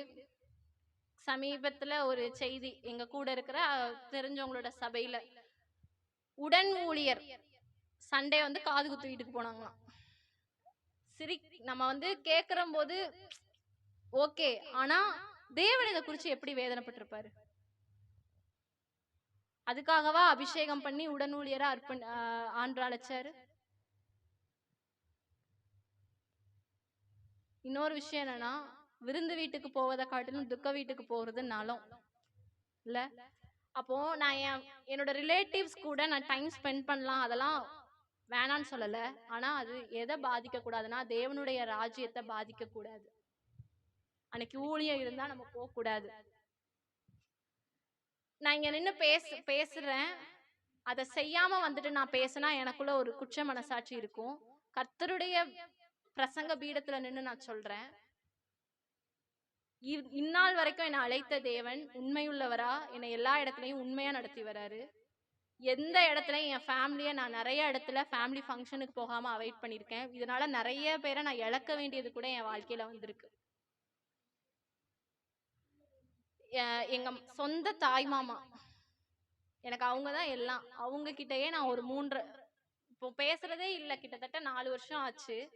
ஆனா நாங்க பேசுறது இல்லை. என்னன்னா என்ன, ஆனா இன்னமும் எனக்காக எல்லாமே அவங்க பண்றாங்க. ஆனா இந்த ஒரு விஷயம்னு வர்றப்ப நாங்க பேசுறது இல்லை. நிறைய வார்த்தைகள் என் சொந்த என்ன பெத்தவங்க கிட்ட இருந்தே நிறைய கடினமான வார்த்தைகள் எல்லாமே நான் வாங்கியிருக்கேன். சபைக்கு போயிட்டு சம்டைம்ஸ் ஏதாவது ஊழியத்தின் நிமித்தமா எங்க சர்ச்ல லேட் ஆயிடுச்சு, வர்றதுக்கு லேட் ஆயிடுச்சுன்னா திட்டு வாங்கி தான் நாங்க போவோம். நான் அதுக்காக ஒரு நாள் ஃபீல் பண்ணது கிடையாது. ஏன்னா இக்காலத்து பாடுகள் இனி நம்மிடத்தில் வெளிப்பட போகும் மகிமைக்கு ஒப்பானதல்ல.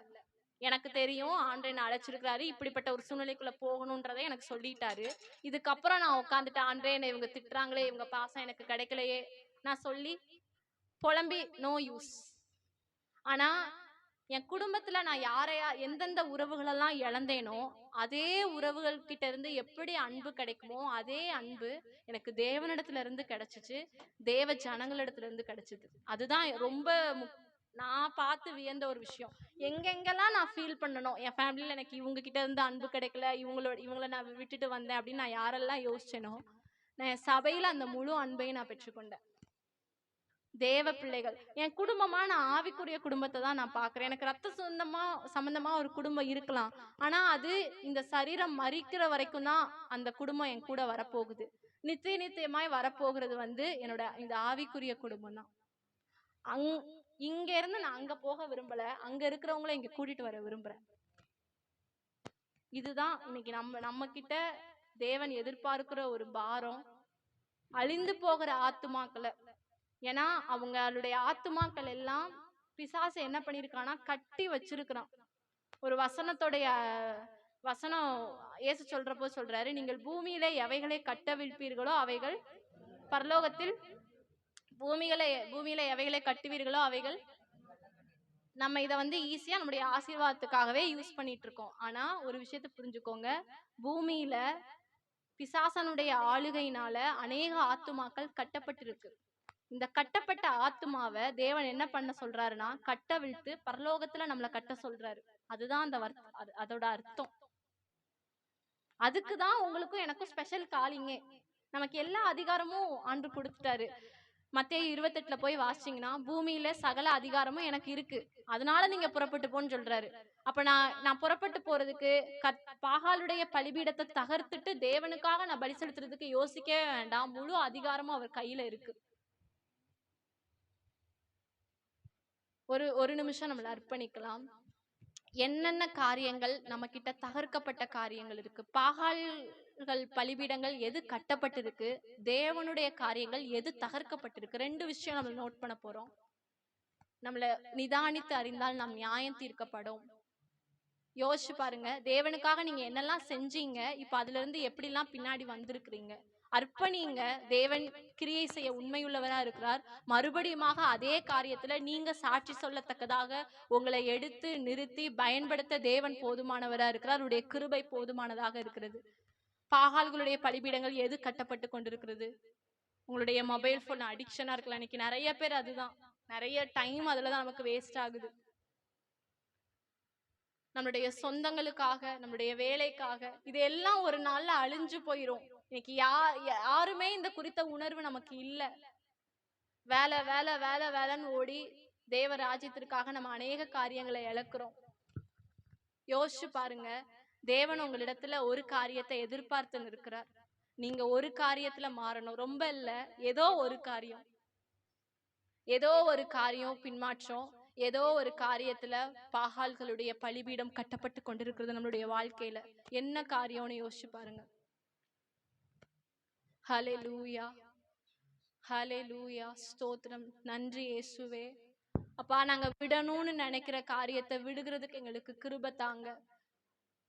நாங்க இதை செய்யக்கூடாதுன்னு நினைச்சோம், ஆனா இந்த ஒரு தடவைன்னு சொல்லிட்டு அந்த பாவத்துடைய வஞ்சனையில இருதயங்கள் கடினப்பட்டு கொண்டிருக்கிறது ஆண்டவரே.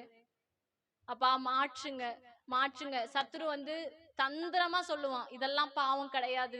ஆனா உங்ககிட்ட ஆண்டு ஒரு காரியத்தை உணர்த்தும் போது, ஆண்டவரே எனக்கு இது பாவமா பாவம் இல்லையான்னு தெரியல, ஆனா நீங்க விட சொல்றீங்க, நான் விடுறேன்னு சொல்லி அர்ப்பணிங்க. இதெல்லாம் பாவம் இல்ல, இதெல்லாம் அவங்க பண்றாங்க, அந்த ஊழியக்காரங்க இதெல்லாம் பண்றாங்க. உங்களுக்கு மேலா இருக்கிறவங்கள வச்சு சத்துரு தந்திரமா உங்ககிட்ட பேசுவான். ஆண்டவரே, நீங்க எதை பாவம்னு சொல்றீங்களோ அதை நான் விட எனக்கு கிருபை தாங்கன்னு சொல்லுங்க. ஹல்லேலூயா, ஹல்லேலூயா. நன்றி இயேசுவே. அப்பா, நாங்க முடியாம நிற்கிறோம் ஆண்டவரே. இந்த ஒரு காரியத்துல இருந்து எங்களுக்கு ஒரு விடுதலை வேணும் ஆண்டவரே. ஒரே ஒரு காரியம், அந்த ஒரு காரியம் மாறட்டும் ஆண்டவரே. பாகால்களுடைய பலிபீடங்கள் தகர்க்கப்படட்டும். நான் பாகால்களுடைய பலிபீடத்தை கட்டுகிறதற்காக அழைக்கப்பட்டவர்கள் அல்ல. நாம் அதை தகர்த்து அதை தேவனுடைய பலிபீடத்தை செப்பனிட அழைக்கப்பட்டிருக்கிறோம். இன்னைக்கு தகர்க்கப்படலனா யோசிச்சுக்கோங்க. இன்னைக்கு தகர்க்கப்படலனா என்னைக்குமே அது தகர்க்கப்பட போறது இல்ல. இன்னைக்கு தேவனுடைய பலிபீடம் கட்டப்படலனா அது என்னைக்கும் கட்டப்பட போறது இல்ல.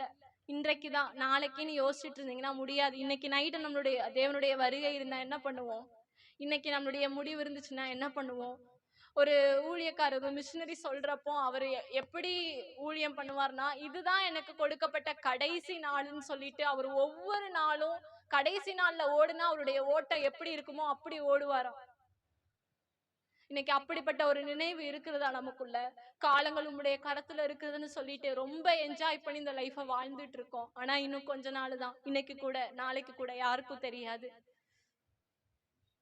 ஆனா அப்படிப்பட்ட ஒரு நிரந்தரம் இல்லாத வாழ்க்கைக்காக நம்ம படிப்புலையும் வேலையிலையும் நம்ம நேரத்தை செலவிட்டு கொண்டு இருக்கிறோம். நித்தியமா ஒரு இடத்துல போய் இருக்க போறோம். அங்க நம்ம இருக்கிறதுக்கு இங்க என்ன சேர்த்து வச்சுட்டு இருக்கிறோம்? நல்லவரே சுவே, ஹalleluya. அப்பா, நாங்க அர்ப்பணித்த காரியங்கள்ல தேவன் எங்களுக்கு ஒரு விடுதலை தருவீராக. இயேசுவின் மூலம் கேட்கிறோம் பிதாவே, ஆமென். தொடர்ந்து ஒரு காரியத்தை நம்ம பார்க்கலாம். வாசிங்க 18:36. அந்த அந்திபலி செலுத்தும் நேரத்திலே தீர்க்கதரிசியாக எலியா வந்து, ஆபிரகாமுக்கும் ஈசாக்கும் யாக்கோப்புக்கும் தேவனாகிய கர்த்தாவே, இஸ்ரவேலிலே நீர் தேவன் என்றும் நான் உம்முடைய ஊழியக்காரன் என்றும் நான் இந்த காரியங்களையெல்லாம் உம்முடைய வார்த்தையின்படி செய்தேன் என்றும் இன்றைக்கு விளங்க பண்ணும். நான் உம்முடைய வார்த்தையின்படி செய்தேன் என்று இன்றைக்கு விளங்க பண்ணும் அப்படின்னு ஒரு குட்டி ஜபம். என்னை கேட்டறலும் என்னை கேட்டறலும், அவ்வளவுதான் அவருடைய ஜபம். ஆனா அதுக்கு கீழே உம்முடைய வார்த்தையின்படி செய்தேன். நம்மளும் இன்னைக்கு அதுக்காக தான் அழைக்கப்பட்டிருக்கிறோம். அவருடைய வார்த்தை பிசகாமல் நம்ம செய்யணும். சவுல குறிச்சு நம்ம பார்த்தோம்னா, அவர் செஞ்சாரு, ஆனா வார்த்தையின்படி செய்யல. அதனாலதான் அவருடைய வீழ்ச்சி அப்படின்றது ரொம்ப, எப்படி யூதாஸ் காரியத்தை குறிச்சு எப்படி பேசுறோமோ அதேதான் அங்க. நான்று கொண்டு அந்த ஒரு இதை வச்சு அதுக்கு மேல ஒரு, அது என்ன சொல்லுவோம், கத்தி பட்டயம் வச்சு அதுக்கு மேல வந்துட்டு அவரு செத்து போறாரு. அவர் சூசைட் மாதிரிதான். அப்படிப்பட்ட ஒரு பரிதாபமான ஒரு சாவுதான் சவுலுக்கு இருந்துச்சு. ஏன்னா செஞ்சாரு, ஆனா தேவன் சொல்ற மாதிரி செய்யல. வாசிச்சு பாருங்க போய். இங்க எலியா சொல்றாரு, நான் கர்த்தருடைய வார்த்தையின்படி செய்தேன் அப்படின்னு சொல்லி சொல்றாரு. நம்ம இன்னைக்கு கர்த்தருடைய வார்த்தையின்படி செய்யறோமா, இல்ல வேற யார் வார்த்தையின்படியாவது செஞ்சிட்டு இருக்கிறோமா அப்படின்றது ரொம்ப முக்கியம். ஏன்னா கர்த்தர் சொல்றப்போ தன்னை ஆகாபுக்கு காண்பிக்க போனாரு, கர்த்தர் சொன்னப்போ ஒளிந்து கொண்டாரு. மழை பெய்யும்னு அடுத்து போய் சொல்றாரு, கர்த்தர் சொன்னதுக்கு அப்புறம் தான் போய் சொல்றாரு, அவரா எதுவுமே பண்ணல. அப்ப கர்த்தருடைய வார்த்தையின்படி எலியா செய்தான். அதனால அந்த இடத்துல அக்கினி புறப்பட்டு வந்துச்சு, எழுப்புதல் வந்துச்சு. எழுப்புதல் வரும் நம்ம தேசத்துல எப்போனா, நாம் கர்த்தருடைய வார்த்தையின்படி செய்ய நடக்கும் போது. நம்ம இஷ்டத்துக்கு நாம நினைச்சதுதான் கர்த்தர் சொல்றாருன்னு சொல்லிட்டு செஞ்சோம் அப்படின்னா எழுப்புதல் வராது, ஒரு ஆத்மாவும் சந்திக்கப்படாது. எழுப்புதல்ன்றது ஒரு கூட்ட ஜனம் தேவனிடத்துல திரும்புறது. அடுத்து ஒரு காரியம், நீங்க தொடர்ந்து அந்த அதிகாரத்தை வாசிச்சீங்கன்னா, மழை வருது அப்படின்னு சொல்லிட்டாரு. போய் இவர் என்ன பண்றாரு, ஒரு இடத்துல உட்காந்துட்டாரு. தன்னுடைய வேலைக்காரனை கூப்பிட்டு என்ன சொல்றாரு, நீ அங்க போய் பார்த்துட்டு வா மேகம் இருக்கான்னு சொல்லிட்டு. இவன் போயிட்டு இல்லன்மா. அடுத்து என்ன சொல்லுவாரு, 7 தரம் நீ போய் பார்த்துட்டு வா. அப்ப சொல்லுவாரு, ஒரு கையளவு மேகம் தான் என்ன பண்ணுது, வந்திருக்கு. அதுக்கப்புறம் எலியாவோட வார்த்தை என்ன தெரியுமா இருக்கும், நீங்க போய் எனக்கு வந்துட்டு பெரு மழையின் இறைச்சல் கேட்கிறது. இப்படிப்பட்ட ஒரு விசுவாச வார்த்தை இன்னைக்கு நம்மளால பேச முடியுதா? கையளவு மேகம் தான் இருக்கு, ஆனா அவர் என்ன சொல்றாரு, பெருமழையின் இறைச்சல் எனக்கு கேட்கிறது. ஏன்னா தேவன் அதை சொல்லிட்டாரு, அதனால கண்டிப்பா செய்வாரு.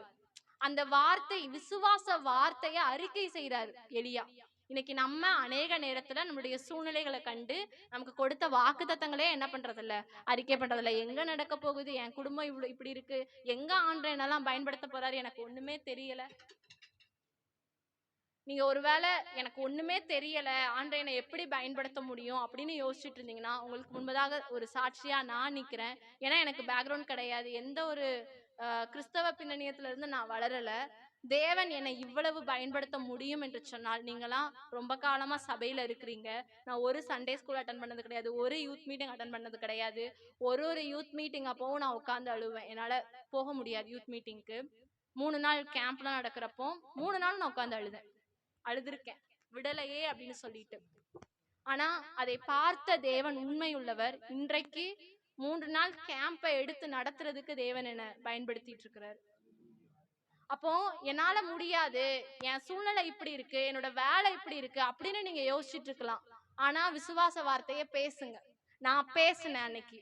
நான் இன்னைக்கு இப்படி ஒரு விஷயத்துல ஸ்டக் ஆகி இருக்கிறேன். ஆனா அநேக வாலிபர்களுக்கு தேவன் என்ன பயன்படுத்துவான்னு சொல்லி எங்க ஊழியக்காரங்க மூலமா எனக்கு கிடைச்ச வார்த்தையை நான் அறிக்கை பண்ணேன். ஆண்டவரே நீங்க இப்படி சொல்லியிருக்கீங்க, கண்டிப்பா செய்வீங்க.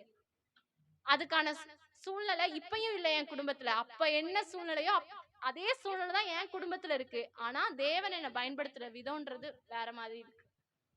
என் குடும்பத்தின் சூழ்நிலை மாறல, ஆனா வாக்குத்தத்தம் நிறைவேறுகிறது. நம்ம இன்னைக்கு அநேக நேரத்துல தேவனுக்காக என்னால செய்ய முடியல அப்படின்னு சொல்லி யோசிக்கிறோம். இருக்கிற வாய்ப்பு இருக்கிறவங்க செய்யாம இருக்கிறாங்க, வாய்ப்பு இல்லாதவங்க செய்ய முடியலன்னு யோசிக்கிறீங்கல்ல. வாய்ப்பு இல்லைன்னா ஒரே ஒரு காரியம், உட்கார்ந்து ஜெபம் பண்ணுங்க. அது மேல இருக்கக்கூடிய அந்த வாஞ்சையும் ஆசையும் கண்ணீரினால தேவனிடத்துல வெளிப்படுத்துங்க. நான் உட்கார்ந்து அழுதுருக்கேன் நிறைய நேரம். ஏன் ஆண்டவரே, நான் உங்க சபைக்கு வர்றதுக்கு உங்களுக்கு விருப்பம் இல்லையான்னு கூட கேட்டு அழுதுருக்கேன். ஏன்னா எனக்கு அப்ப சத்தியெல்லாம் தெரியாது. ஏன் ஆண்டு இப்படிப்பட்ட சூழ்நிலைகளை அனுமதிக்கிறாரு எனக்கு தெரியாது. விடமாட்டாங்க. ஆனா எனக்கு ரொம்ப ஆசையா இருக்கும், எல்லா ஜெபத்துக்கும் போகணும்னு ஆசையா இருக்கும். ஆனா விடமாட்டாங்க. அன்னைக்கு அழுத ஜெபம், அன்னைக்கு வடித்த கண்ணீருக்கு தேவன் இன்னைக்கு பதில் கொடுத்து கொண்டு இருக்கிறார் என்னுடைய வாழ்க்கையில. இன்னைக்கும் போராட்டம் தான் எங்க வீட்டுல. நான் இன்னைக்கு வந்தது தெரியாது, எங்க அம்மாக்கு மட்டும் தான் தெரியும், வேற யாருக்கும் தெரியாது. இன்னைக்கும் போராட்டம் தான். இப்ப நான் இங்க வந்திருக்கேன்னு தெரிஞ்சிச்சுன்னா அடுத்து ஒரு பெரிய பிரச்சனை, என்கிட்ட பேச மாட்டேன், நீ வீட்டுக்கே வராதுன்னு சொல்லுவாங்க. ஆனா தேவனுக்காக நம்ம படுகிற, கிறிஸ்துவுக்குள் நாம் படுகிற பிரயாசங்கள் ஒரு நாளும் விருதாவா இராது என்று அறிந்து கர்த்தருடைய கிரியையில் பெருகிறவர்களாக இருப்பீர்களாக அப்படின்னு 1 கொரிந்தியர்ல இருக்கு வசனம். ஒரு நாளும் வீணா போகாது. கண்டிப்பா அதுக்கு ஒரு பலன் உண்டு. கண்களை மூடி நம்மள அர்ப்பணிக்கலாம். இப்படிப்பட்ட இந்த ஒரு எளியா அன்றைக்கு இப்படி வைராக்கியமா இருந்ததுனால அங்க நடந்த விஷயம் என்ன தெரியுமா? கர்த்தரே தெய்வம் என்று சொல்லி ஜனங்கள் ஆர்ப்பரித்தாங்க. பாகாலை பின்பற்றின ஒரு கூட்ட ஜனம் கர்த்தரிடத்துல திருப்பப்பட்டாங்க. வானத்திலிருந்து அக்கினி இறக்கப்பட்டுச்சு. கர்த்தருடைய வார்த்தை நிறைவேறுனுச்சு. கர்த்தர் சொன்னபடியே அந்த இடத்துல வார்த்தை நிறைவேறுனுச்சு. இதுக்கு எல்லாம் அங்க அர்ப்பணிக்கப்பட்ட ஒரு எளியா. தேவ சமூகத்துல உண்மையா நம்மள அர்ப்பணிக்கலாமா? முடிஞ்சவங்க உங்களுடைய கரங்களை உயர்த்தி, அப்பா, ஒரு எலியாவை போல இன்றைக்கு கர்த்தருக்கு முன்பாக நிற்கிற எலியா தேவனுக்கு தேவையா இருக்கிறார். உங்க நேம நீங்க போட்டுக்கோங்க. கர்த்தருக்கு முன்பாக இருக்கிற நான் தேவனுக்கு தேவை.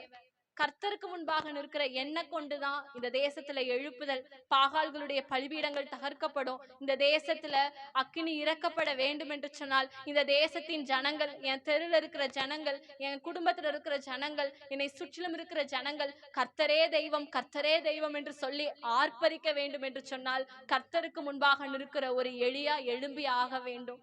ஆண்டவரே, என்ன அப்படி மாற்றுங்கன்னு சொல்லுங்க. வேற யாரையோ தேவன் எதிர்பார்த்து இன்னைக்கு உங்களிடத்துல இந்த வார்த்தையை கொண்டு வரல. ஒருவேளை இன்னைக்கு அநேகர் இங்க வர்றதுக்கு பிளான் பண்ணிருக்கலாம்னா இன்னைக்கு அவங்க வரல. தேவன் உங்களிடத்துல எதிர்பார்த்து இருக்கிறார். கர்த்தருக்கு முன்பாக நிற்கிற நீங்க அவருக்கு தேவை, அவருக்கு நீங்க தேவை. அவர் உங்களதான் நம்பி இருக்கிறாரு. இந்த பூமியில வேற யாரையும் நம்பி இல்ல, தூதர்களை நம்பி இல்ல, உங்களை நம்பிதான். ஏன்னா அவர் உங்களுக்காக ஜீவனை கொடுத்திருக்கிறார். அவ்வளோ பெரிய அன்பு நம்ம இடத்துல செலுத்துல தேவத்துக்கு நாம என்ன பண்ண போறோம்? எப்ப பார்த்தாலும் எனக்கு அது வேணும் இது வேணும்னு போய் நிக்கிறோமே. இன்றைக்கு ஒரு நாள் நீங்க கேளுங்க, ஆண்டவரே, உங்களுக்காக நான் என்ன செய்யணும் ஆண்டவரே?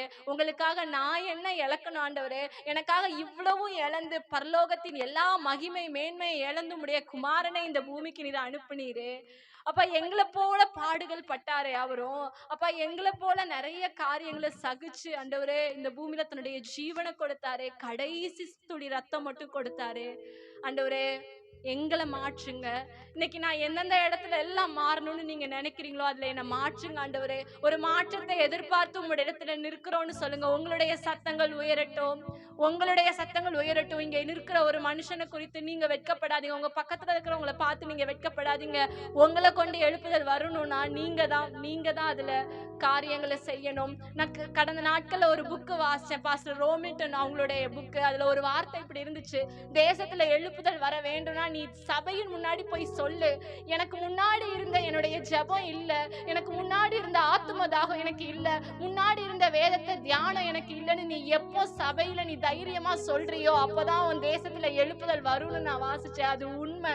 இன்னைக்கு நிறைய நேரம் நம்மளையே நாம மாய்மாலத்துல நம்ம போய் கொண்டிருக்கிறோம். நான் நல்லா ஓடுறேன், நான் நல்லா சபைக்காக கொடுக்கிறேன், நான் நல்ல தேசத்திற்காக ஜெபிக்கிறேன்னு சொல்லி. ஆனா இல்ல, நம்மள பகிரங்கமா அர்ப்பணிப்போம். ஒரு விஷயம் சொல்லுவோமா, ஆண்டவரே, முன்னாடி இருந்த ஜெபம் என்கிட்ட இல்ல ஆண்டவரே.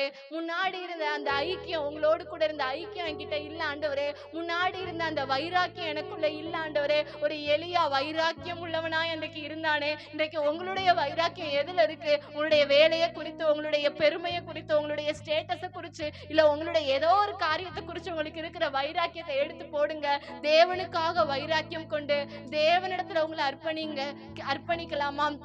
எதுல உணர்த்துறாரோ அதுல உங்களை அர்ப்பணிங்க. ஹல்லேலூயா, ஹல்லேலூயா, ஹல்லேலூயா. ஆண்டவரே, எங்களுக்கு உதவி செய்யுங்க ஆண்டவரே. உயிர் வாழும் நாட்கள் எல்லாம் ஓடி ஓடி உழைத்திடுவேன். நீங்க சத்தமாம். உயிர் வாழும் நாட்கள் எல்லாம்